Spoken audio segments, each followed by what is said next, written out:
நம்ம ரட்சிப்பினுடைய கோணங்களை பேசிட்டு வந்தோம். ரொம்ப நாள் பேசலாம் அப்படின்னு நினச்சேன், பட் இன்றைக்கி நிறைவு செய்யலாம் அப்படின்னு நினைக்கிறேன். ஒரு பகுதிக்கு வந்துட்டோம். So I want to bring this to a close and start something different.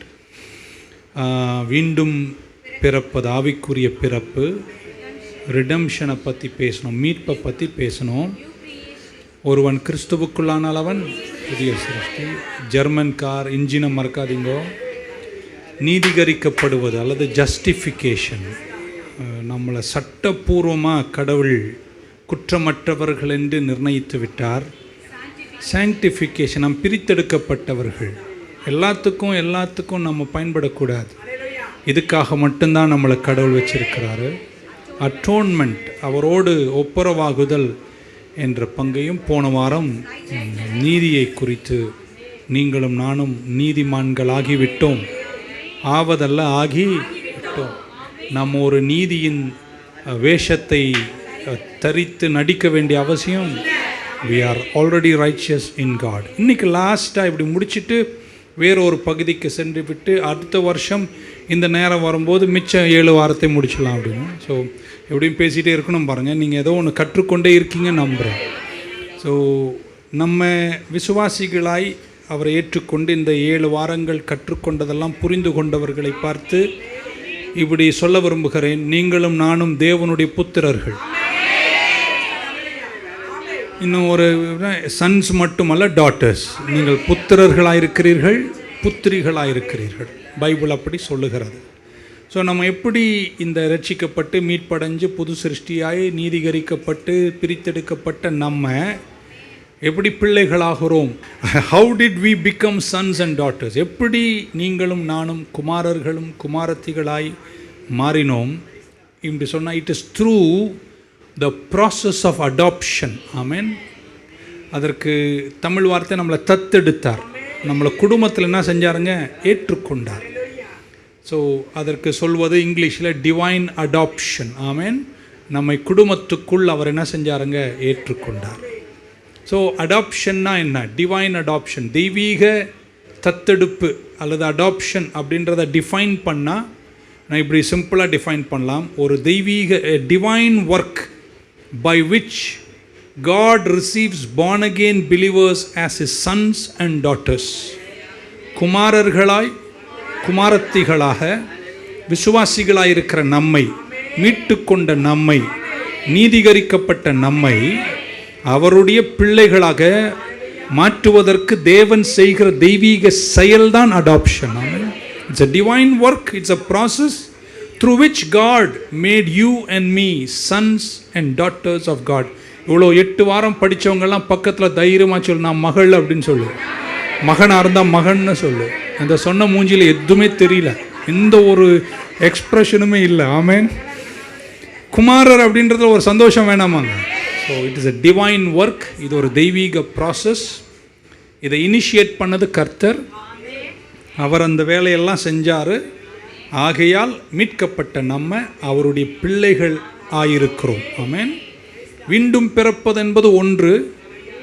It's one thing to be born again, but it is yet another thing to be adopted by God as sons and daughters.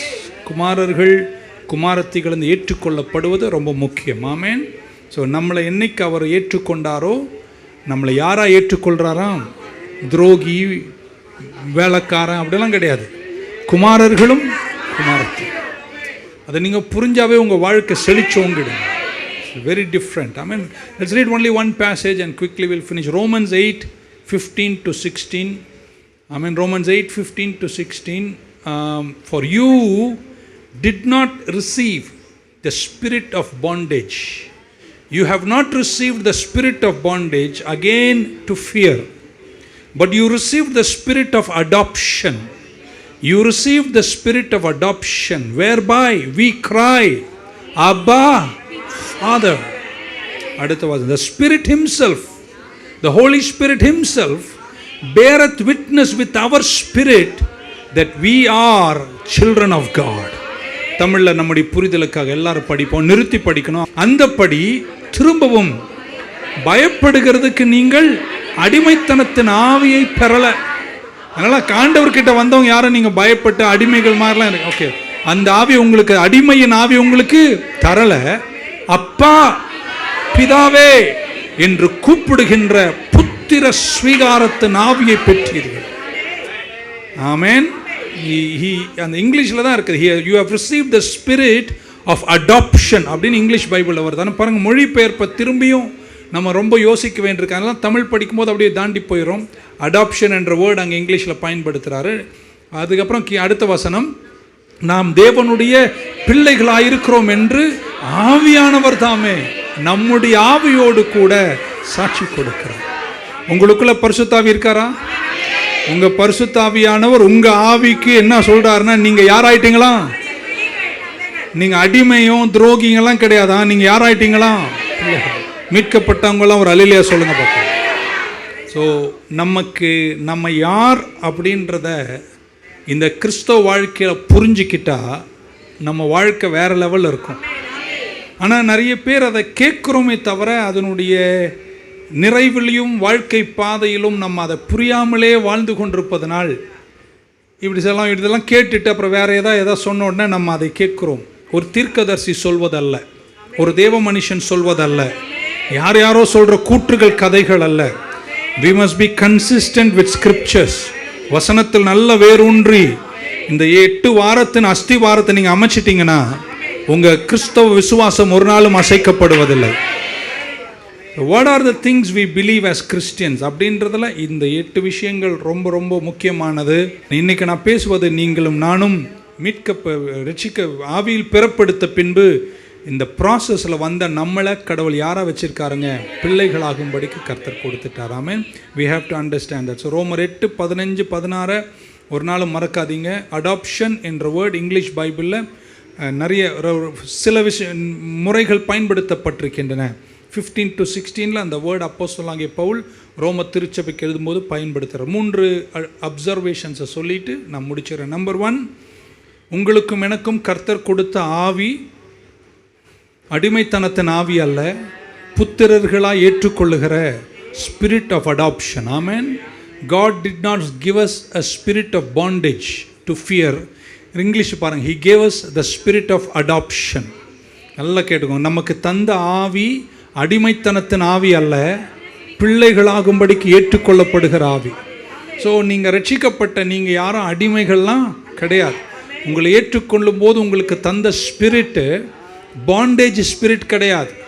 உங்களுக்கு தந்த spirit adoption spirit, பிள்ளைகளாகும்படிக்கு பரிசுத்த ஆவி உங்களுக்குள்ள இருந்து கட்டளை கொடுக்கிறார். ஆமென். So அந்த adoption agent யார்னா பரிசுத்த ஆவியானவர். அவர் என்னுடைய ஆவியோடு அடாப்ஷன் உடைய ஸ்பிரிட், பிள்ளை என்ற ஆவியை எனக்குள்ள பகிர்ந்து அளிக்கிறார். பக்கத்தில் கொஞ்சம் அப்படி தோளெல்லாம் தூக்கியே சொல்லு, நான் பிள்ளைன்னு சொல்லுங்க பார்க்கலாம். அடிமைங்களை மாதிரி இருக்காதீங்க. ஆமென். ஸோ நமக்கு ஆவியானவர் தந்த ஆவி என்ன ஆவிங்க? புத்திரத்துவத்தின் ஆவி, அடிமைத்தனத்தின் ஆவி. நீங்கள் தைரியமாக இருக்கணும். விசுவாச வாழ்க்கையில் அதை புரிஞ்சு நீங்கள் வாழணும். 2 இப்படி சொல்கிறாரு, when we adopted God, கடவுள் நம்ம ஏற்றுக்கொண்ட போது நம்ம அவரை யாருன்னு கூப்பிடுறோம்? என்ன சொன்னார்? அப்பா பிதாவே.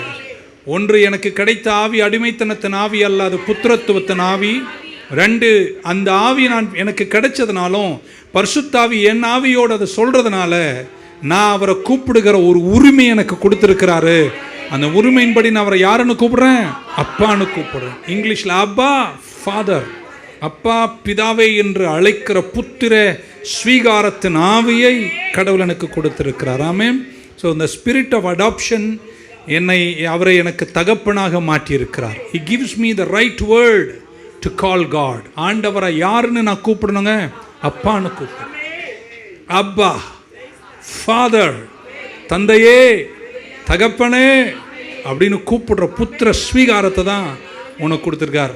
So when we receive the spirit of adoption, நமக்கு இந்த தத்தெடுக்கப்பட்ட புத்திரத்துவத்தின் ஆவி கடவுள் உங்களுக்கு தந்து உங்களை பிள்ளையாய் மாற்றி அவர் தந்தையாய் மாறினதுனால நீங்கள் அவர்கிட்ட இனி போகும்போது சிருஷ்டிகராய் மட்டுமல்ல, சர்வ வல்லவராய் மட்டுமல்ல, இருக்கிறவாய் மட்டுமல்ல, தகப்பனாய் போகிறீர்கள்.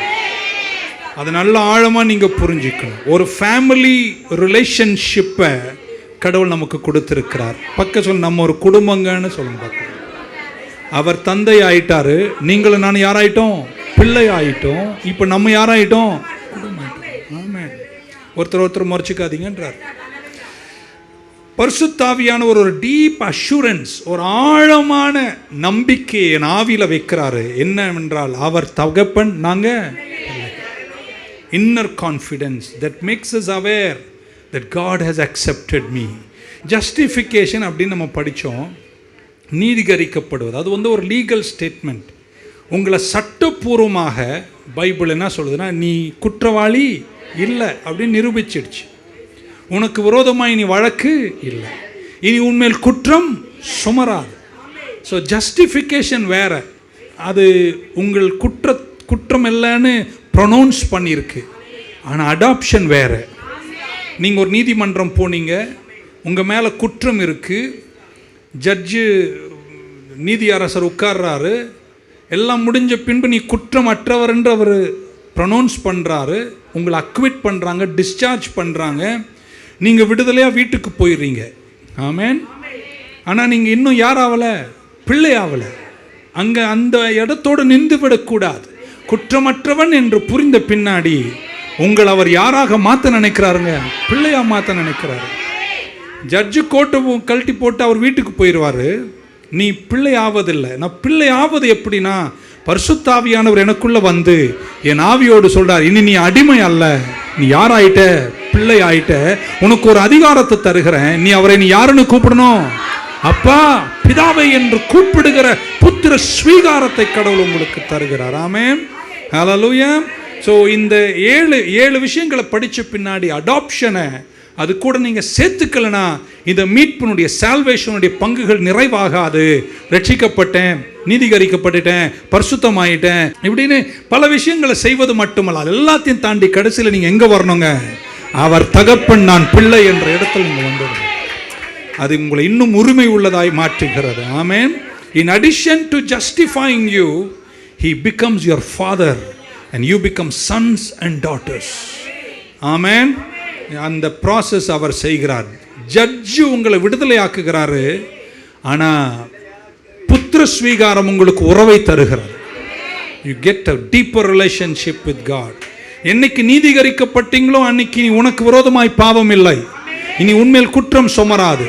ஆனால் நீங்கள் என்னைக்கு தத்தெடுக்கப்பட்டீங்களோ அன்னைக்கு நீங்கள் யாராயிட்டீங்க? பிள்ளை ஆயிட்டீங்க. உங்கள் பாவம் மன்னிக்கப்பட்டது மட்டுமல்ல, ஜஸ்டிஃபைடு மட்டுமல்ல, you are adopted to become sons and daughters of God. Amen. So it is a step after justification. It is a step after redemption. Amen. என் பாவங்கள் மன்னிக்கப்பட்டது என்ற நிலையில் அதையும் தாண்டி அப்பா பிதாவை என்று அழைக்கிற புத்திர ஸ்வீகாரத்தை கடவுள் எனக்கு தந்திருக்கிறார். ஆமென். ஸோ என்ன அவர் புத்திர ஸ்வீகாரம் எனக்கு தரலைனா, ஆமென், நான் மீண்டும் பிறந்திருப்பேன், மீட்கப்பட்டிருப்பேன், பிரித்தெடுக்கப்பட்டிருப்பேன், sanctified believer ஆகிருப்பேன். ஆமென். சேவ்டாக இருப்பேன், நியூ லைஃப் எனக்கு இருக்கும். ஆனால் இன்னும் ஒரு பங்கு நம்ம சென்று எங்கே நிற்கணும்னா, இதெல்லாத்தையும் தாண்டி ஆவியானவர் பரிசுத்தாவி எனக்குள் வந்து என்னை யாராக மாற்றிருக்குங்க? அடிமையாக அல்ல, என்னை புத்திரனாக புத்திரியாக, அவரை அப்பா பிதாவேன்னு கூப்பிட புத்திர ஸ்வீகாரத்தை கடவுள் நமக்கு தந்திருக்கிறார். So he justified me and then he adopted me. He justified me and then he adopted me. He redeemed me and then he adopted me. He sanctified me and then he adopted me. Adoption is very important in the Christian faith. கிறிஸ்தவ விசுவாசத்தில் புத்திர ஸ்வீகாரம் என்பது ரொம்ப ரொம்ப முக்கியம். இதுதான் என்னை அவரை அப்பான்னு கூப்பிடுற குவாலிஃபிகேஷன்.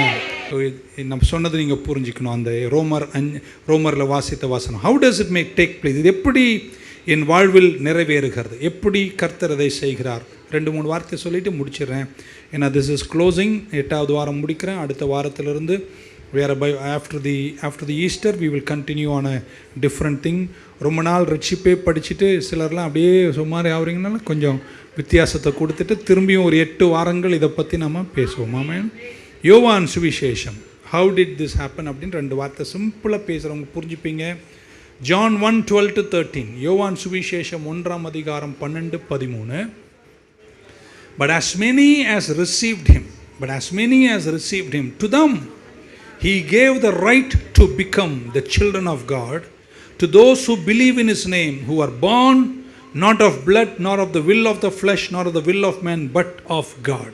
12 படிக்கும். அவருடைய நாமத்தின் மேல் விசுவாசம் உள்ளவர்களாய் அவரை ஏற்றுக்கொண்டவர்கள் எத்தனை பேர்களோ அத்தனை பேர்களும் தேவ பிள்ளைகளாகும் படிக்கு அவர்களுக்கு அதிகாரம் கொடுத்தார், உரிமை கொடுத்தார்னு அங்கே எழுதியிருக்கீங்க. கிங் ஜேம்ஸில், நியூ கிங் ஜேம்ஸில் அதிகாரம் கொடுத்தார், அத்தாரிட்டி கொடுத்தார். ஆமென். அந்த வல்லமையை கொடுத்தார்.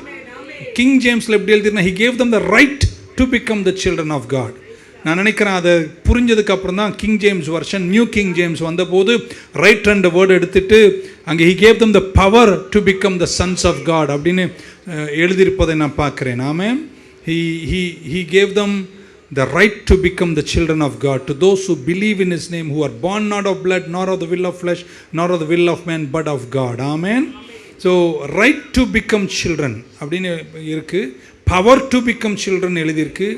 ஒவ்வொரு டிரான்ஸ்லேஷனில் கொஞ்சம் வித்தியாசமாக எழுதியிருக்கு. ஸோ நான் இப்படி நினைக்கிறேன், அவர் ஏற்றுக்கொண்டதுனால என்னுடைய புத்திர ஸ்வீகாரத்தை, அடாப்ஷனை கிறிஸ்து ஆத்தரைஸ் பண்ணார். அவர் என்னை சரி பண்ணி எனக்கு தேவையானதை கொடுத்தார். ஆமென். ஓல்டு கிங் ஜேம்ஸில் he gave பவர்னு இருக்கு, நியூ கிங் ஜேம்ஸில் he gave right to become the children of God. Amen.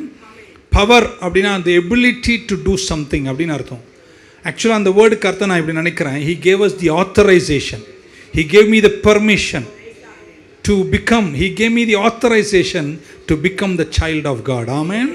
The right to become the son of God, or the authorization to become the son of God. அப்படின்னா நீங்கள் நினச்சா நீங்கள் பிள்ளை ஆக முடியாது. நான் அதை எப்படி தான் அந்த வார்த்தையை புரிஞ்சுக்கிறேன். நான் வருவேன், நான் ஆயிடுவேன், நீ வந்து ஆக முடியாது, அவர் ஆக்கணும். He gives you the right, he gives you the power, he gives you the authorization to become the sons of God. Amen. Hallelujah. இன்னிலிருந்து எத்தனை பேர் சொல்ல முடியும் நான் தேவ பிள்ளை? அது யார் ஆக்கினாரு? அவர் ஆக்கினார். Amen. So we have to be authorized. எனக்காக யாரோ ஒருத்தர் சைன் அப் பண்ணியிருக்கிறார், நானா ஆக முடியாது. ஸோ அவர் ஏற்றுக்கொண்டவர்கள் எத்தனை பேர்களோ அத்தனை பேர்களும் பிள்ளைகளாகும்படிக்கு கர்த்தர் அவர்கள் என்ன கொடுத்தாராம்? அதிகாரம் கொடுத்தார். ஆமென். ஹல்லேலூயா. எப்படி என்னை ஆத்தரைஸ் பண்ணார்? How did Jesus give us authorization? எப்படி என்னை அது செய்தார் அப்படின்னு பார்த்தீங்கன்னா, நம்பர் 1 இப்படி சொல்கிறேன், என் பாவத்திலிருந்து அவர் என்னை விடுவித்தார். பாவம் நம்மளை தேவனை ஏற்றுக்கொள்ள முடியாத மாதிரி பண்ணிடுச்சு. பாவம் உள்ளவங்க யாரும் தேவன் மண்ட நிற்க முடியுமா? முடியாது. ஏன்னா அவர் பரிசுத்தர். பாவம் நம்மை ஒரு கட்டுக்குள் வைத்தது. பாவம் நம்மளை ஒரு கட்டுக்குள் வைத்தது. ஆண்டவர் என்ன பண்ணார்? என் பாவத்தை எடுத்துட்டு என்னை கட்டிலிருந்து விடுவித்து எனக்கு விடுதலை தந்து என் பாவத்தெல்லாம் கழுவிட்டு என்னை பரிசுத்தனாக பிதாவுக்கு முன்பாக நிற்கக்கூடிய திராணியை தந்து அவர் என்னை ஆத்தரைஸ் பண்ணதுனால நான் அவர் பிள்ளையாக ஏற்றுக்கொள்ளப்பட்டேன். இப்படி வச்சுக்கலாமா? நீங்கள் ஒரு குடும்பம், நீங்கள் ஒரு தகப்பன் ஒரு ஆர்ஃபனேஜுக்கு போகிறீங்க, நான் தான் உங்களை கூட்டின்னு போகிறேன். அங்கே நல்ல ஒரு பிள்ளை இருக்கான், அந்த பிள்ளைய நான் உங்களுக்கு என்ன செய்கிறேன்? தத்தெடுக்க உதவி செய்கிறேன்னு உங்களை கூட்டின்னு போகிறேன். உங்களை புரி வைக்கிறதுக்கு என்னென்னமோ யோசிக்க வேண்டியிருக்கு பாருங்கள். அங்கே போயிட்டு அங்கே பார்த்தா அழகாக ஒரு பையன், தலன்னு ஒரு நல்ல பையன் உட்காண்ட்ருக்கான். ஆனால் அவரை பார்த்தா ட்ரெஸ் எல்லாம் நல்லா இல்லை, அழுக்கில் இருக்கான், மண்ணிலெல்லாம் விளையாடி கையெல்லாம் அழுக்கு சுத்தம் இல்லாமல் இருக்கான். அப்படியே கொண்டு வந்து உங்ககிட்ட அப்படியே நீங்கள் பெரிய பணக்கார ஆஸ்திரேலியாவில் வந்திருக்கீங்க அப்படி வச்சுக்கலாமா? இல்லை அமெரிக்காவிலேருந்து வந்திருக்கீங்க, பித்தத்தெடுக்க வந்திருக்கீங்க. நான் வந்து அப்படியே அந்த புள்ளையை தூக்கி உங்ககிட்ட கொடுக்க முடியுமா? முடியாது. இப்போ நான் என்ன பண்ணுறேன், நான் அந்த குழந்தைய எடுத்து அந்த அங்கே யாரெல்லாம் இருக்காங்க உதவியெல்லாம் வாங்கிட்டு அவனை நல்லா கழுவி சோப்பெல்லாம் போட்டு ஷாம்புவெல்லாம் போட்டு அவனை சுத்தமாக்கி நல்ல ஒரு வெள்ளை டவல், ஏதோ ஒரு கருப்பு டவல், ஓகே, அவனை நல்லா தொடச்சி பவுடர்லாம் போட்டு முடியெல்லாம் வாரி கொஞ்சம் தேங்காய் எண்ணெல்லாம் போட்டு, இவ்வளோ அனுபவம் இருக்கா பாஸ்டர் உங்களுக்கு? அப்படி எல்லாம் பண்ணிட்டு அவனை கொண்டு வந்து அந்த பெற்றோர் முன்னாடி ப்ரெசன்ட் பண்ணுறேன் பாருங்க. அந்த வேலை தான் கர்த்தர் உங்களுக்காக செஞ்சார். அழுக்காக இருந்த உன்னை, ஷாபியாக இருந்த உன்னை, டர்ட்டியாக இருந்த உன்னை, பாவியாக இருந்த உன்னை ரட்சித்து நீதிகரித்து பிரித்தெடுத்து உன் காவங்களை கழுகி உன்னை சுத்திகரித்து பிதாவுக்கு முன்பாக உன்னை பரிசுத்தனாக பிரசன்ட் பண்ணி பிள்ளையாகும்படிக்கு உன்னை ஆத்தரைஸ் பண்ணினா. அந்த ப்ராசஸ், அந்த வேலையை யார் செஞ்சது? இயேசு செஞ்சார். அவர் சொல்றார், அவரை ஏற்றுக்கொண்டவர்கள் எத்தனை பேர்களோ அத்தனை பேரும் அவருடைய பிள்ளைகளாகும்படிக்கு கர்த்தர் கட்டளை. So that we can come before the Father. He washed me, He cleansed me from my filth and my dirt and my sin and my bondage, and then He brought me before the Father. So எப்படி என்னை, how does He do the adoption? Number one, He freed us from our sin. He washed us from all my sins. Amen. Number two, இவன் சொன்ன மாதிரி number ரெண்டாவது, He presented us to the Father. Amen. என்னை பிதாவுக்கு முன்பாக என்ன செஞ்சாருங்க? Present.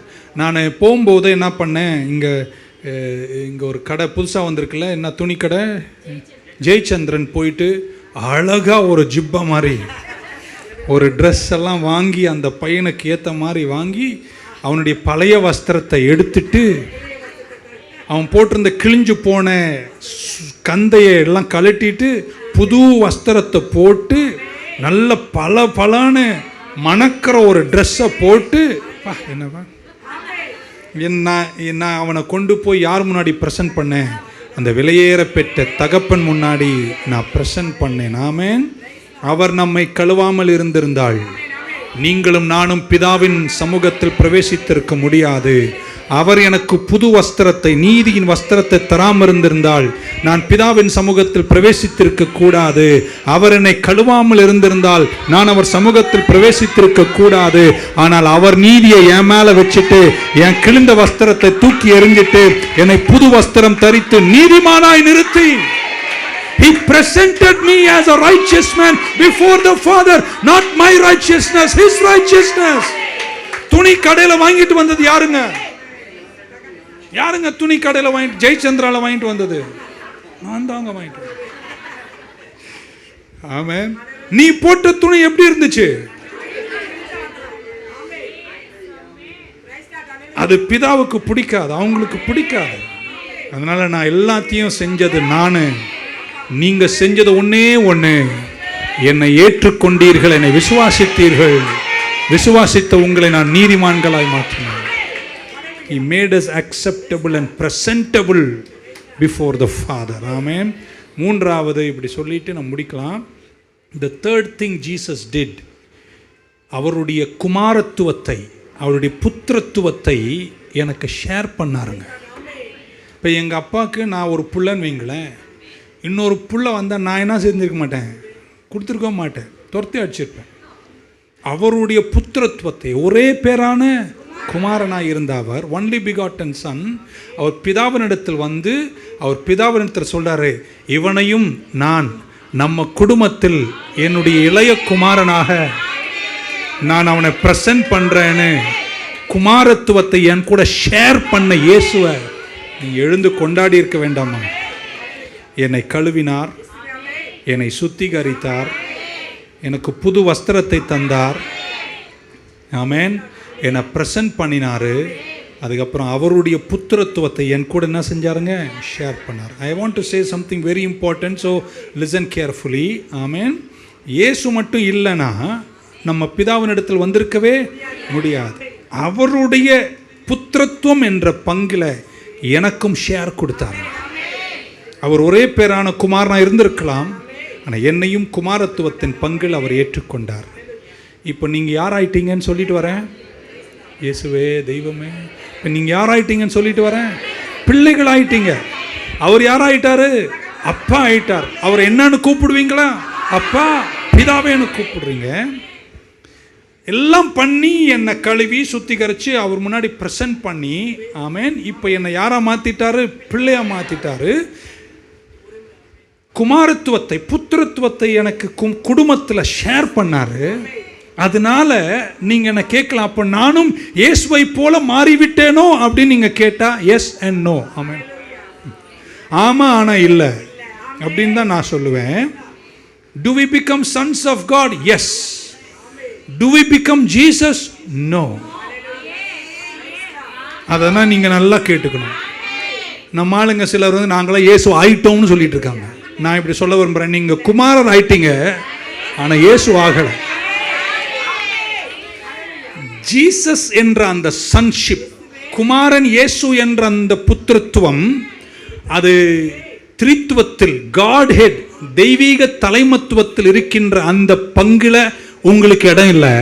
ஆனால் தகப்பனின் பிள்ளைகள் என்ற பங்குல உங்களுக்கு இடம் உண்டு. அப்படின்னு என்ன அர்த்தம்? we become part of the family, amen, but we don't become part of the Godhead. பிதா, குமாரன், பரிசுத்தாவியானவர், தெய்வீக தலைமத்துவம், அதுல நீங்க பங்காவல, ஆனா குடும்பத்தில் நீங்க பிள்ளை ஆயிட்டீங்க. So he shared his sonship with me. I have become a son of God, but I am not Jesus Christ. நான் அப்படிதான் நான் கற்றுக் கொடுக்க போறேன். நான் பிள்ளைதான், ஆனால் நான் யாராவல? இயேசுவாக. அவருடைய குமாரத்துவத்தை என் கூட என்ன செஞ்சாருங்க? ஷேர் பண்ண. நல்லா புரிஞ்சுக்கணும். ஆமென். ஏன்னா நிறைய ஏதோ சொல்லிட்டு சொல்கிற காலத்தில் இருக்கிறோம். நீங்கள் திரித்துவத்தில் ஒருவர் அல்ல, நீங்கள் குடும்பத்தில் ஒருவர். இயேசு சொன்னார், நானே திராட்சை செடி, நீங்கள் கொடிகள். we are the branches. அப்போது நீங்கள் செடி இல்லை, நீங்கள் யாருங்க? கொடிகள். நீங்கள் நானும் தத்தெடுக்கப்பட்ட பிள்ளைகள்.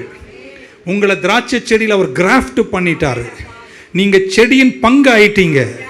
அவர் திராட்சை செடி, நீங்கள் கொடி. So don't go and mix that. இயேசு சொன்னார், என்னால் அன்றி நீங்கள் ஒன்றும் செய்ய இயலாது. நீங்கள் திராட்சை செடி, நான் திராட்சை செடி, நீங்கள் கொடிகள். So our sonship is valid as long as we remain in the Son Jesus Christ. Amen. So அவர் நம்மோடு கூட தன் புத்திரத்துவத்தை ஷேர் பண்ணாரு. So we are not equal with him in essence, but relationally we enjoy what Jesus has. அதனால் இயேசு என்ன சொன்னார்? நம்ம நேரம்ல நமக்கு சொன்னார், நீங்களும் என்னோடு கூட பிதாவின் உடன் சுதந்திரவாளிகள். ஸோ என்னுடைய புத்திரத்துவத்தினுடைய பங்கில் நீங்கள் ஷேர் ஆயிட்டீங்க. நான் அதை உங்கள் கூட ஷேர் பண்ணிட்டேன். ஆனால் you are not the godhead. நீங்கள் கடவுள் ஆவல, நீங்கள் புத்திரர்களாக இருக்கிறீர்கள். அப்படி தான் நான் நினைக்கிறேன். ஆமென். ஒன் ஹெட், ஒரே ஒரு தலை. நீங்களும் நானும் சரீரம். தலையாகிய கிறிஸ்து, சரீரமாகிய சபை. பிதாவாகிய தேவன், பிள்ளைகளாய் நீங்கள் இருக்கிறீர்கள். இதெல்லாத்தையும் ஃபெசிலிட்டேட் பண்ணது யாருங்க? இயேசு கிறிஸ்து. இயேசு தான் செஞ்சார். ஆமென். ஸோ இன்றைக்கும் அந்த உறவில் தான் நீங்கள் இன்னிலேருந்து உங்கள் ஜெபமே வேறு லெவல் இருக்கணும். அப்பான்னு கூப்பிடுங்க. அந்த வார்த்தையில் பெரிய வல்லமை இருக்குது. அப்பான்னு நீங்கள் கூப்பிட்டு இயேசுவின் நாமத்தில் ஜெபிக்கிற ஜெபங்களுக்கு பெரும் பதில்களை காண்பீர்கள். ஹல்லேலூயா. I am the child of God, but I am not the same as Jesus. Amen.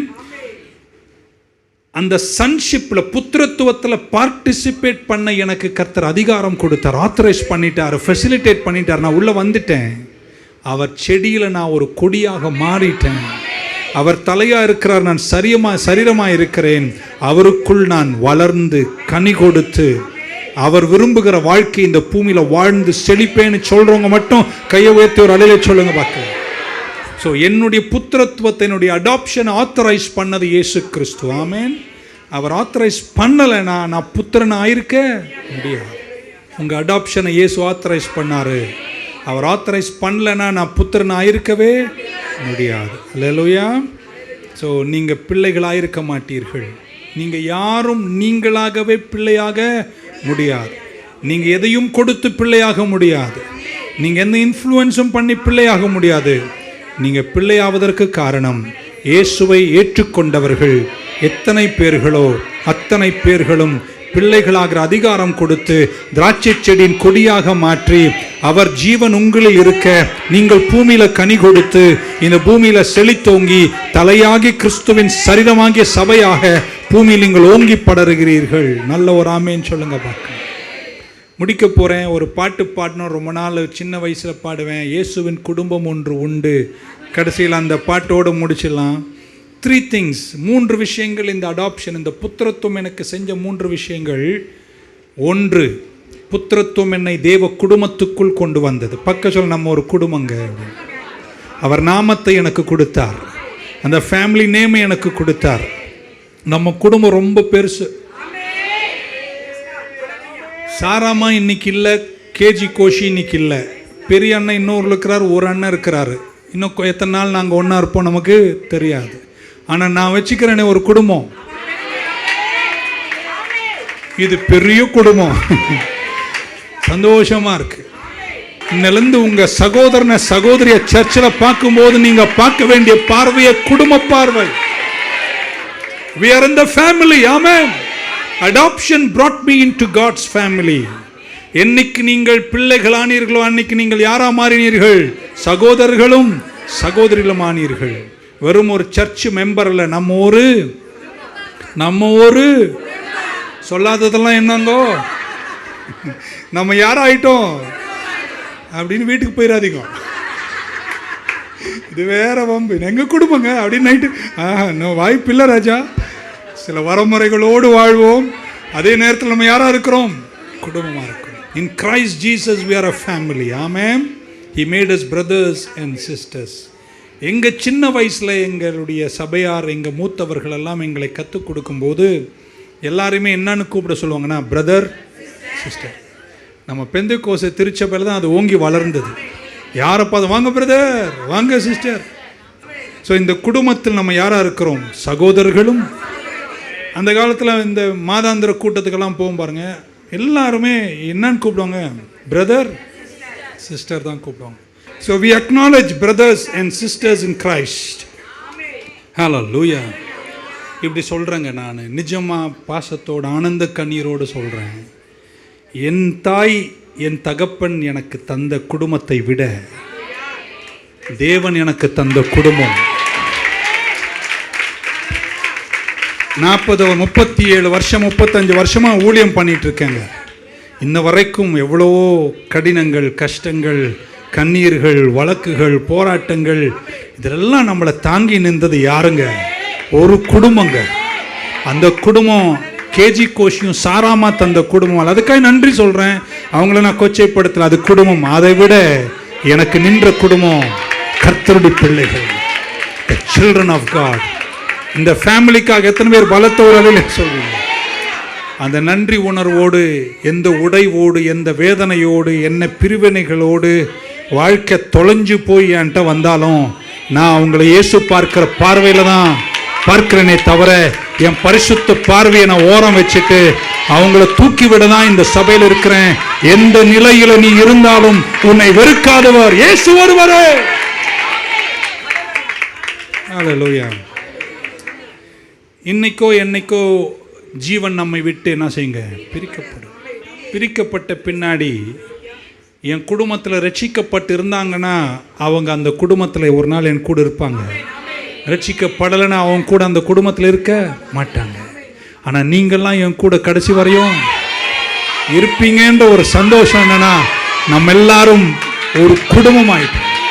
Because of the adoption we became a great family. Bishop Brooks என்ற பிஷப் மரணப்படுக்கையில் இருக்கும் பொழுது தன் சபையாரெல்லாம் திரண்டு வந்தார்களாம். நல்லா சிந்திக்கக்கூடிய ஒரு விஷயம் அது நடந்தது. திரள் மக்கள் வந்திருந்தாங்க. அவருடைய கடைசி நிமிஷம் மரிக்க போகிறாரு. அவரை பார்க்கணுன்னெல்லாம் மக்களும் ஊழியர்களாம் துடிச்சாங்களாம். அவர் தன் அறைக்குள்ளேருந்து, நான் யாரையும் பார்க்கல, இந்த தெருவில் இந்த நம்பர் வீட்டில் வால்டயர்னு ஒருத்தர் இருக்கார், நாஸ்திகன், கடவுள் இல்லை என்று சொல்லுகிறவர், கடவுளை வணங்குகிறவன், கட்டுமுராண்டி என்று சொல்லுகிறவர், அவனை மட்டும் நான் பார்க்கணும், இஸ் மை கிளாஸ்மேட், நான் பார்க்கணுன்னு கூப்பிட்டாராம். விரைந்தோடி வந்தாராம் வால்டயர் பிரெஞ்சு நாட்டில். வந்து பிஷப் புரூக்ஸை பார்த்து இப்படி சொன்னாராம், பிஷப், இவ்வளோ மக்கள் உன்னை பார்க்கணும், யாரையுமே பார்க்க மாட்டேன்னு சொல்லிட்டு என்னை மட்டும் பார்க்க கூப்பிட்டு என்ன விஷயம்? நம்ம வாலிப நாட்கள் நண்பராச்சே, ஹவாரி பிஷப், என்ன? ஏய் வால்டயர், அவங்களெல்லாம் நான் திரும்ப பார்ப்பேன், உன்னை இதுக்கு மேலே நான் என்ன செய்ய மாட்டேன், பார்க்க மாட்டேனால I just called you to bid goodbye to you forever. உன்னை கடைசியாக குட் பை சொல்ல தான் கூப்பிட்டேன் என்று சொல்லி தலை வணங்கி ஆவியை பிதாவின் கையில் கொடுத்து விடை பெற்றார் என்ற சரித்திரத்தை நம்ம வாசிக்கவில்லையா? ஏன் தெரியுமா? அந்த கதை என்னை நினைவூட்டுகிறது. மீட்கப்படாத வரைக்கும் கொஞ்ச நாள் தான், ஆனால் இன்னைக்கு மீட்கப்பட்ட ஒரு சபையில் இருக்கீங்களே, இந்த குடும்பம் தாங்க கடைசி வரைக்கும். நல்ல ஒரு அல்ல சொல்ல மாட்டீங்க. When I leave this world, My relationship with my father's family, mother's family, all the roots of my family is cut off forever. எங்க மார்த்தோமா ஜாக்கோபைட் குடும்பத்தில் மீட்கப்படாத ஒரு கூட்டம் சொந்தக்காரங்க கடவுள் எனக்கு கொடுத்திருக்கிறார், நிறைய இருக்குதுங்க. நான் யாரையும் சந்திக்க எனக்கு வாய்ப்பு கிடைக்கிறதில்லை ஊழியத்தின் நெருக்கத்தால். ஆனால் ஒரு நாள் மரணம் என்னை பிரிக்கும் போது இனி அவர்களுக்கும் எனக்கும் சம்பந்தமே இல்லைங்க. ஆனால் என் கூட ஆராதிக்கிறீங்க பாருங்க, நீங்களும் நானும் ஒரு நாளைக்கும் சாவர வரைக்கும் உள்ள குடும்பம் அல்ல, நீங்களும் நானும் நித்திய குடும்பம். அந்த உணர்வோடு தாங்க கம்யூனியனை கையில் எடுக்கும். நாங்கள் எல்லோரும் ஒரு தகப்பன் பிள்ளைகள். எனக்கு அடிமைத்தனத்தின் ஆவியை தரவில்லை, மாறாக அப்பா பிதாவை அழைக்கும் புத்திர ஸ்வீகாரத்தை தந்து என்னை குடும்பத்துக்குள் பொறுத்திருக்கிறார். Hallelujah. Brothers and sisters here on Christ, we live forever. Amen. பக்க சொல்லுங்க, இது நீண்டகால உறவுங்க அப்படின்னு. இரத்த உறவை விட இந்த உறவு தான் உயர்ந்தது, இது ஆழமானது, இது நிறைவுள்ளது, இதில் வாழ்வது எவ்வளவு. நம்பர் 1, ஆமென். முதலாவது என்ன சொன்னேன்? It brings me into God's family. Number 2, இப்படி சொல்லி முடிக்கிறேன். ரெண்டாவது, adoption gives me access to God's presence. பக்க சொல்ல அப்பாங்க அப்படின்னா அவர் சமூகத்தில் போகிற ஸ்லாக்கியத்தை உனக்கு என்ன செஞ்சார்? நீங்கள் தெரியாமல் நிறைய பேர் உட்காந்துருக்கீங்க. You can go before him any time any day without any sense of shame. கையை உயர்த்துங்கள ஒரு நிமிஷம். வெக்கப்படாமல் உன்னை புது சிருஷ்டியாக்கி உன்னை நீதிகரித்து இனி உனக்கு குற்றம் இல்லைன்னு சொல்லி உன் பாவத்தெல்லாம் கழுவி உன் ட்ரெஸ்ஸை மாற்றி நீதி வஸ்திரத்தை தந்து உன்னை பிள்ளையா ஆவியானவர் சொல்றார், நீ பிள்ளைன்னு சொல்லி உன் ஆவிக்கு அதை அறிவுறுட்டி உன்னை பூமியில் நிற்க வைக்கும்போது இனி நீ தகப்பன் பொன் முன்னாடி நிற்பதற்கு எந்த வெட்கமும் எல்லாம் நான் விளக்கிட்டேன். அங்கே போய் இன்னும் ஐயோ இப்படியே நெளியாத. நீ பண்ணது தப்பு தான், ஆனால் அவர் உன்னை என்ன பண்ணிட்டார்? கழுவி உனக்கு புது ட்ரெஸ்ஸை தந்த பின்னாடி நீ அப்பா முன்னாடி வெட்கம் இல்லாம நிற்கிற, பிதாவின் சமூகத்தில் பிரவேசிக்கிற ஸ்லாக்கியம். The privilege to enter the presence of the Father. ரெண்டாவது உனக்கு கர்த்தர் கொடுத்திருக்கிறார். ஒன்று குடும்பம், 2 ஸ்லாக்கியம். இல்லையா? சொல்ல மாட்டீங்களா? Amen. He made us his children, so we have access to his presence. Without adoption, you can be born again without access to God. Without adoption, you can be justified without access to God. Without adoption, you can be redeemed. அப்படி சொல்லிட்டே போலாம், 7 வாரம் படிச்சதை. Without access to God. With adoption, we have access to walk into the presence of my Papa, my heavenly Daddy, my Abba, my Father. And I can stand there without any shame. தைரியமா சொல்ல, எங்க அப்பா கிட்ட போய் நிக்கிறதுக்கு நீ எந்த வெக்கமும். நீங்க வரும்போது அந்த மூஞ்சி கோணையெல்லாம் வைக்காத. நீ வெக்கப்பட வேண்டிய அவசியம். ஏன்னா உன்னை கழுவி சுத்திகரிச்சு உனக்கு வஸ்திரம் தந்து உன்னை நீதிமன்றத்தில் நிற்க வச்சு நீ குற்றமற்றவன் என்று அக்விட் பண்ணி. So presence, it gives access to God's presence. And number 3, and we'll sing the song and close the service. Adoption grants us privileges in God's family. இந்த குடும்பத்தில் நிறைய ஸ்லாக்கியங்கள் உண்டு. கிறிஸ்துவுடனே கூட நீங்களும் நான், அந்த வசனங்கள்லாம் எடுத்து சொல்லணும். இன்னொரு முறை சொல்லுவோம், கிறிஸ்துவுடனே கூட உடன் சுதந்திரவாளிகள், ஜாயிண்ட் ஹேர்ஸ். பக்கத்தில் வாரிசு சர்டிஃபிகேட்டில் என் பேர் வந்துச்சு. இருக்கீங்களாங்க? வாரிசு சர்டிஃபிகேட்டில் உங்கள் பேர் வந்தால் உங்களுக்கு அந்த சொத்து மேலே என்ன இருக்குங்க? ஸோ நீங்கள் அவர்கிட்ட போய் சிலதெல்லாம் கேட்குறதுக்கும் வாங்கிறதுக்கும் அனுபவிக்கிறதுக்கும் உங்களுக்கு என்ன இருக்குங்க? அந்த நிறைவோடு தான் இந்த காலத்தில் ஜெபிக்கணும் நீங்கள். ஆமென். தேவனோடு நமக்கு சமாதானம் உண்டு. அவர் நாமத்தை எனக்கு கொடுத்திருக்கிறார். நான் அவரோடு உடன் ஊழிக்காரராக இருக்கிறேன். நித்திய ஜீவனை அவர் இந்த பூமியிலே எனக்கு கொடுத்துட்ருக்காரு. நிறைய ஆசீர்வாதங்கள் எனக்கு கொடுப்பார். Being part of God's family, we will enjoy the fullness of Christ. கிறிஸ்துவின் பூரணத்தை இந்த பூமியில் நான் கொண்டாடி புத்திரனாய் வாழுவேன். we are part of the divine family. இந்த ஃபெலோஷிப்பை காலமெல்லாம் நம்ம கொண்டாடுவோம். ஆமென். சொல்ல மாட்டீங்களா? நம்முடைய குடும்பம் உலகமெங்கும் உண்டு. சொரக்காப்பாளையத்திலும் காமராஜ நகரோடு அடங்காத இந்த குடும்பம் சைனாவில் இருக்காங்க, ரஷ்யாவில் இருக்காங்க, ஜெர்மனியில் இருக்காங்க, அமெரிக்காவில் இருக்காங்க, கும்மனாஞ்சாவடியில் இருக்காங்க, பெரிய பாளையத்தில் இருக்காங்க. இந்த குடும்பம் ரொம்ப பெருசு. நமக்குள் 1000 கருத்து வேறுபாடுகள் இருந்தாலும் நாம் எல்லாரும் தகப்பனுடைய பிள்ளைகள். He has given us the right to become the sons of God. And now I did not receive a spirit of adoption, but a spirit that speaks to my spirit and says, I am the son of God, and I have the right to call him Abba, Father. தகப்பனின் பிள்ளைகளாக மாறும் பாக்கியத்தை இந்த குடும்பத்தில் தந்த ஸ்லாக்கியத்தையும் நிறைய உரிமைகளையும் தந்திருக்கிறார். எழுந்து சுதந்திரித்து வெற்றியோடு அவர் நாமத்தில் எதை கேட்டாலும் அதை தருவேன் என்று சொன்னவர் தருவதற்கு வல்லவராயிருப்பதனால், come on, arise in the sonship, arise in calling the Father, take your shame away, walk into his presence. நீங்கள் அப்படி வாழ கற்றுக்கொண்டு உங்கள் ஜெபத்தில் இன்னும் பெரும் மாற்றங்களையும் வித்தியாசங்களையும் காண கர்த்தர் உங்களுக்கு செய்வார். எத்தனை பேர் இந்த குடும்பத்துக்காய் நன்றி சொல்றீங்க? 3 பேரை தட்டி சொல்லுங்க, என் குடும்பங்க.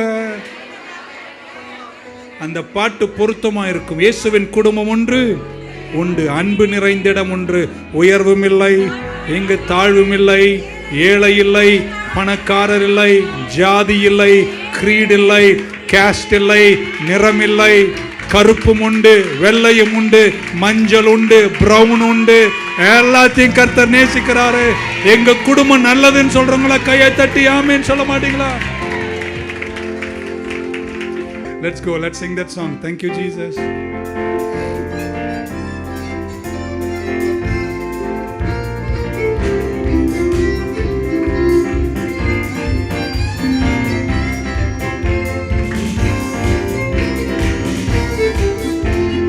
இயேசுவின் குடும்பம் ஒன்று உண்டு, அன்பு நிறைந்த இடம் ஒன்று உண்டு.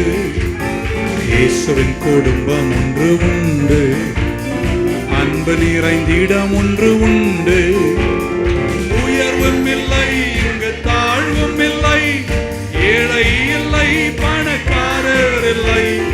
உயர்வும் இல்லை, இங்கு தாழ்வும் இல்லை, ஏழை இல்லை, பணக்காரர் இல்லை. ராஜாதி ராஜா இயேசு என்றென்றும் ஆண்டிடுவார். ஓ ராஜாதி ராஜா இயேசு என்றென்றும் ஆண்டிடுவார். கரங்களை உற்சாகமா தட்டி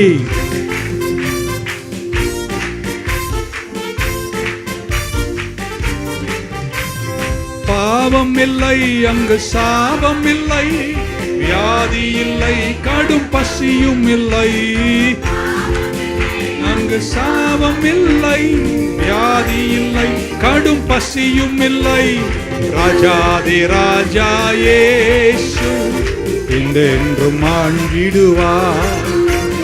ராஜாதி ராஜா இயேசு என்றென்றும் ஆண்டிடுவார்.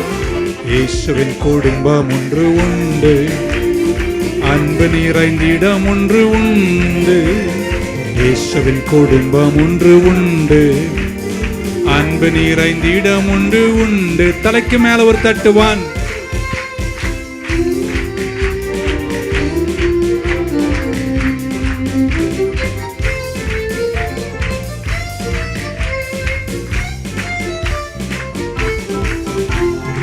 இன்பம் உண்டு, சமாதானம் உண்டு, வெற்றியுண்டு, துதி பாடல் உண்டு. சமாதானம் உண்டு, வெற்றி உண்டு, துதி பாடல் உண்டு. ராஜாதி ராஜா இயேசு என்றென்றும் ஆண்டிடுவார். ராஜாதி ராஜா இயேசு என்றென்றும் ஆண்டிடுவார். இயேசுவின் குடும்பம் ஒன்று உண்டு, அன்பு நிறைந்த இடம் ஒன்று உண்டு. இயேசுவின் குடும்பம் ஒன்று உண்டு, அன்பு நிறைந்த இடம் ஒன்று உண்டு. உயர்வும் இல்லை, இங்கு தாழ்வும் இல்லை, ஏழை இல்லை, பணக்காரர் இல்லை. ஏழை இல்லை, பணக்காரர் இல்லை. ராஜாதி ராஜா இயேசு என்றென்றும் ஆண்டிடுவார். ஓ ராஜாதி ராஜா ராஜா இயேசு என்றென்றும் ஆண்டிடுவார். இயேசுவின் குடும்பம் ஒன்று உண்டு, அன்பு நிறைந்திடம் ஒன்று உண்டு. இயேசுவின் குடும்பம் ஒன்று உண்டு, அன்பு நிறைந்திடம் ஒன்று உண்டு. எல்லாரும் கரங்களை உயர்த்தி ஏக சிந்தையோடு, உயர்வும் இல்லை இங்கு தாழ்வும் இல்லை, ஏழை இல்லை பணக்காரர் இல்லை, உயர்வும் ஏழை இல்லை பணக்காரர் இல்லை, ராஜாதி ராஜா இயேசு என்றென்றும் ஆண்டிடுவார். எங்கோ நான் வாழ்ந்தேன், அறியாமல் அலைந்தேன், என் நேசர் தேடி வந்தீ. ஓ எங்கோ நான் வாழ்ந்தேன், என் நேசர் தேடி வந்தீ. என்னை நெஞ்சார அணைத்து முத்தங்கள் கொடுத்து நிழலாய் மாறிவிட்டீ. என்னை நெஞ்சார முத்தங்கள் கொடுத்து நிழலாய். ரெண்டு கரங்களை உயர்த்தி, எங்கள் அப்பா பிதாவே, அன்பான தேவா, அருமை ரட்சகரே, எங்கள் ஆவியானவரே, எங்கள் அப்பா பிதாவே, அருமை ரட்சகரே, ஆவியானவரே. கரங்களை உயர்த்தும் போது, நல்ல ஆண்டவரே, இந்த மாலை வேளைக்கு நன்றி. புத்திர ஸ்வீகாரத்தை எங்களுக்கு தந்து, அப்பா ஃபாதர் என்று கூப்பிடும் உரிமையை தந்து, உங்கள் குடும்பத்துக்குள் எங்களை சேர்த்து, உங்கள் புத்திரத்துவத்தை எங்களுக்கு பங்களித்து, இந்த குடும்பத்தில் உங்கள் முன்னே வந்து வெட்கம் இல்லாமல் நிற்கிற பிரவேசனத்தை, ஸ்லாக்கியத்தை தந்த உங்கள் உன்னதமான திருப்பணிக்கு நன்றி சொல்லி தனை வழங்கி தாழ்த்துகிறோம். நாளை நடக்கும் 5 ஆராதனைகள், குருத்தோலை பெருநாள், எங்கள் செய்திகள்லாம் முடி கிருபை இருக்கட்டும், வெற்றியோடு நடத்துங்க. இன்னும் ஒரு புது மாதத்தை நாங்கள் சந்திக்க போகிறோம். எங்களோடு இருந்தீரே, நடத்தினீரே, நன்றி. தொடர்ந்து காத்துக்கொள்ளுங்க.